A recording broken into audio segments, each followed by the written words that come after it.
Hey everybody, it's Zach here. Today I have such a great video about Instagram filmmaking and specifically uploading and exporting onto Instagram and how you should go about that. So let's just jump straight into it.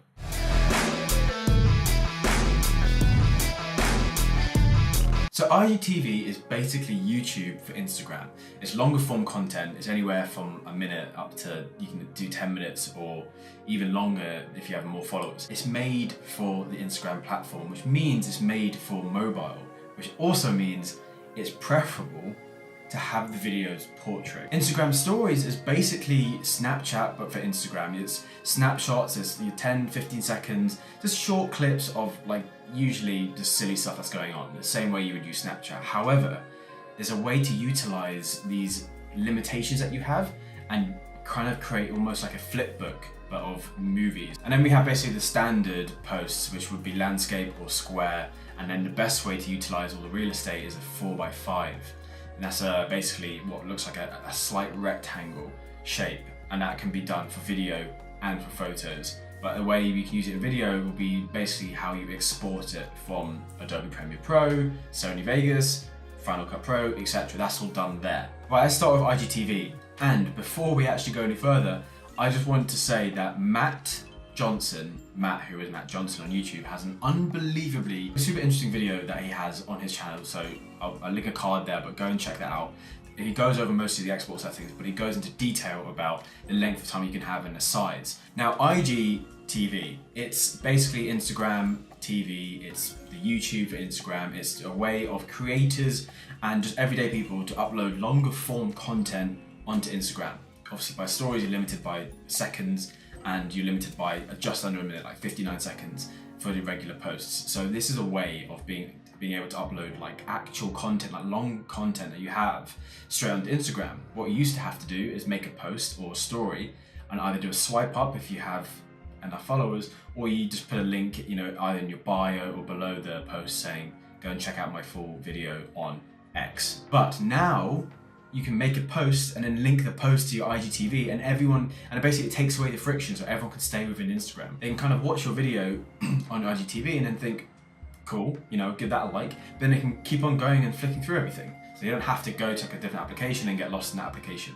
You're taking away the friction, which is super important. Basically, you'll be exporting it in the same way you would export a story. So it's going to be 16:9, but it'll actually be 9:16 because it's going to be rotated. If you've made a really good video, all you have to do is you have to then rotate it. It can't rotate within the app itself, so you need to rotate that on. There's so many free apps you can either do, or do it through your export and whatever video editing software that you use. If you want to do it the proper way, you need to actually film in portrait mode. This goes against everything that filmmakers have ever learned and whatever, but that doesn't matter because that's always changing. That's kind of the hope of the filmmaking space. But what you need to do is let's say if you have a big camera, this is a small one, but you get a camera, instead of doing the landscape like everyone says, just turn it portrait. Now, this is kind of counterintuitive to how you would even use cameras. Some big DSLRs have the ability to feel good holding it in portrait mode. Others don't. Others is it's a bit weird because they're wider than they are tall. So holding it this way and it being so far out is a bit weird. When you hold a phone, obviously it's so thin that it feels natural, it feels native. Plus, if you film in portrait, you'll be forced to get everything into shot. If you film landscape and then you come to then kind of basically would have to be cropping it, are you going to be cropping the person's face? That's going to be a huge issue. Whereas if you film portrait, you know that you have to stand a little bit further back or whatever, use a wider lens so you can get everything in. Because obviously you have to imagine it's going to be this sort of crop, right? It's going to be taller than it is wide. Better than both of those things is that you can film directly with your phone. Phones are so great now to film with anyway, it's just the lens that's being the issue. You no longer have to do what everyone tells you to do, and any cinematographer snob would say oh no, don't film that way, just turn it. You could be on your phone, Snapchatting, sliding to DMs and poof, I'm gonna start filming. And then you just throw into a sequence, throw some cool editing on there, throw some music on there, and then upload it, and everything's gonna be fine. I don't wanna shoot portrait, it's too difficult. I can't put my camera onto a gimbal portrait. Fair enough, okay? If you're gonna shoot wide, obviously it's so easy just to say to get everything into shot. It doesn't really help. But you're gonna have to be cropping in if you shoot at a regular 1920 by 1080. So the best thing to do really is to shoot in 4K if you can. Phones can shoot in 4K, so like there's no excuse. The reason that's good is because then you can basically shoot ultra wide and then you can crop down to the size you need it to be and the quality will still be there. That's basically the end of that. I don't need to go into any more detail. You understand what that means. Shoot in 4K, crop it down, the detail is going to be 1080, so it's going to be super good. That's like my recommendation if you're going to be using cameras and stuff to shoot. Now story is the same, but it's just shorter. So the way you film can be however you want it to be filmed. Again, don't forget that you can upload external media to your story. It doesn't have to, it's not like Snapchat, you can film something, edit it, make it like really good, throw a lot on there, do whatever you want, then put it into your phone, airdrop that, and then you can upload that into your story. Let's make a video which is a minute, and then you can split that up into like 6 different videos, for example, and it could be like a flipbook story. Jesse Driftwood is an amazing creator and he does these amazing stories which are edited really well, and it's got transitions and everything that you would expect from a regular landscape movie, but he's put it into a story and it's like a really short amount of time, and it kind of goes, it's like a vlog, it just goes about his day, but it's just split into 10-15 seconds, and it is like a flipbook. It's just like going through, it's like watching a mini vlog. It's just kind of the faster version of it. And it works so well for the platform. You're kind of used to it. If you saw it on YouTube, maybe it wouldn't work because it's a bit too fast paced, you can't really follow the narrative. But watching it within the app, like within the story app, it works so well.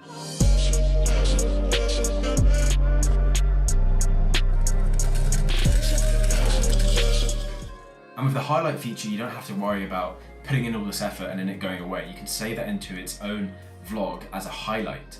So then, it could be your New Zealand trip, and then you can put each day, it says there's like 10 days, and you can split that up into 1 minute each and have 60, and it's going to be 60 different flipbook pages that you have, and it has such a good way of just capturing moments into a short amount of time, and it's also a good gateway drug to get them from watching the stories, which is easily digestible, and then being like, that guy's cool. I want to watch like this longer movie, and then you watch it on IGTV, which is like 2 minutes, and you're like, oh, that's cool. Does he have like a YouTube channel? Throw over to YouTube, and then it's like a whole circle going on. So that's like another good way of utilizing Instagram. Right, now let's talk about regular posting on Instagram. So square, landscape, 4x5, all that sort of stuff. So let's just cut straight to it. What you want to do if you can is always upload 4x5 because it takes up the most amount of real estate in someone's feed when they're scrolling through, right? If you're scrolling through and you see a landscape which is like really small, you're like, that's kind of cool, yeah, keep going. But if you throw something and it's like a really cool content and it's 4x5, it's taking up pretty much their whole screen or like half their screen if they have like a huge phone, then they're gonna stop. They're more likely gonna stop. That's just like data showing that. That's just not my opinion. So because 4x5 is taller than it is wide, you can shoot portrait like we talked about before, and then kind of crop just to basically the top and bottom off. So again, it will be longer, it'll be taller than it is wide, and then you just chop off the boring bits so you have, nice face. Or you shoot again in 4K and then just crop that down. Again, if you are gonna do any of this sort of stuff, landscape, square, story, IGTV, make a sequence for it on the editing software that you use. So don't make, your master clip, so let's just say like the YouTube one, 1080p, 16:9, and then trying to export that in square, because obviously you're gonna have different shots and you might have to like move, if there's a person here and then it transitions like someone over there, you're gonna have to literally like drag and move that face. It's just a bit of a pain. So what you wanna do is drag your entire timeline into a new sequence with those exact 4x5 or 9x16 or whatever, and then you can start editing each clip so it's all perfectly matched. Only use landscape if you seriously have to. If it's an unbelievable drone shot and it's just capturing so much going on, like you've got city and then sunset and plains and like a beach, and you've got a lot going on, keep it landscape. Studies have actually shown that people will skip past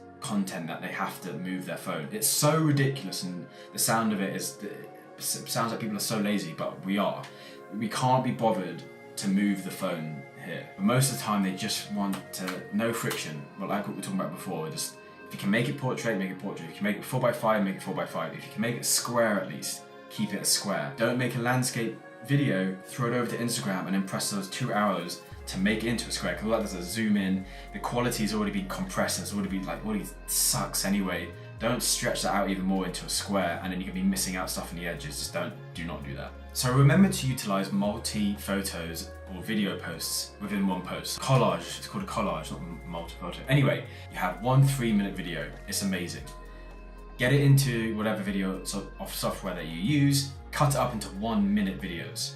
Take those videos, export them however you wish, make sure that they're 4x5 or square or whatever, pull them into your camera roll. From there, upload it in reverse order into Instagram. Then when you come to play it, it will play obviously the last one you added first because it's done in reverse order, but then people can swipe right and then they can carry on like the 59th or 60th second, then they swipe right and they go to 61st second, then they swipe right again and they can basically finish the video that way. That's like quite a good way to get around the limitation of 1 minute, but if people don't know to swipe, then they'll get to like a climax and they'll be like, oh, it's over. I'll just keep swiping. So I have to make that clear. But the reason I'm so excited about IGTV is it doesn't require any special equipment. This is literally saying like, no, upload your stuff in portrait. Like that's how we want it to be shown, and that's what people on Instagram want to see.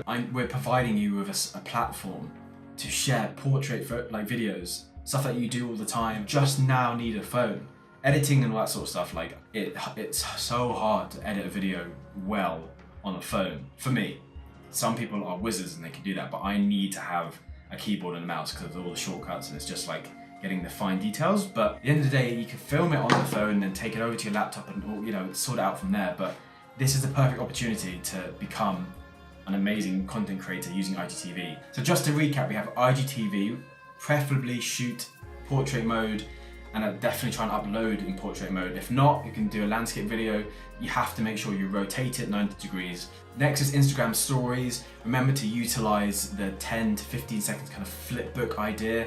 Even what you could do is at the beginning, add like a really cool edited photo of whatever it is. Let's say you went around Yosemite, have like your amazing Yosemite photo, and then like have Yosemite vlog or whatever. That's like the beginning, that's like the front cover, and then they open it up and then you have your 10 to 15 second clips going in for 6, 8, 10 different clips going through your entire day. Just utilize that and you can save all of that into a highlight. That's really cool. I get really excited about that. It's cool. Then next, your original posting. So remember 4x5 if you can. If you can't, square. If you really can't do square and you have to use landscape, fine. But that is like if you've already made the content and it's amazing and it has to be shown wide for whatever reason. And thank you guys so much for watching. I know it was a really long one today. There's a lot to get through and this was just Instagram, and I'll see you next Tuesday for another tutorial. And keep an eye out for all the vlogs and stuff that I'm throwing up at the moment. They're a mix of last year's and this year's, so it's easy to follow.